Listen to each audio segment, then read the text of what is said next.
আপনি কি জানেন একজন সাহাবী আল্লাহর কাছে এমন জ্বর চাইতেন যা কখনো ছাড়বে না, অথচ সেই জ্বর তাকে নামাজ, রোজা, হজ ও জিহাদ থেকে বিরত রাখত না। আজ জানব এই আশ্চর্য সাহাবীর কাহিনী। আবু সাঈদ আল খুদরি রাদিয়াল্লাহু তাআলা আনহু থেকে বর্ণিত, তিনি বলেন, উবাই ইবনে কাব রাদিয়াল্লাহু তাআলা আনহু একদিন রাসূলুল্লাহ সাল্লাল্লাহু আলাইহি ওয়াসাল্লামকে জিজ্ঞেস করলেন, হে আল্লাহর রাসূল, জ্বরের প্রতিদান কি?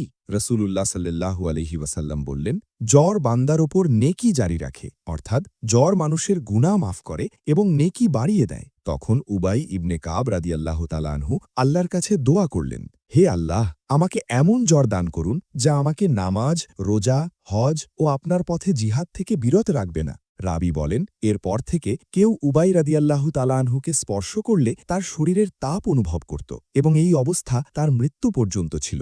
মুসনাদে আহমদ 21253। এই হাদিস থেকে আমরা শিখি, কষ্ট ও অসুস্থতা মুমিনের জন্য শাস্তি নয়, বরং রহমত। আল্লাহর সন্তুষ্টি পেতে কষ্টকেও ভালোবাসতে হয়। ইবাদত থেকে দূরে না সরে বরং কষ্টের মাঝেও ইবাদত ধরে রাখা হল প্রকৃত ঈমান। যদি এই হাদিসটি আপনাকে ভালো লেগে থাকে, ভিডিওটি লাইক দিন, শেয়ার করুন। আর এমন আরও সুন্দর হাদিস ও ইসলামী গল্প পেতে চ্যানেলটি ফলো বা সাবস্ক্রাইব করে বেল আইকন অন করে রাখুন। আল্লাহ আমাদের সবাইকে সাহাবীদের মতো ঈমানের শক্তি দান করুন।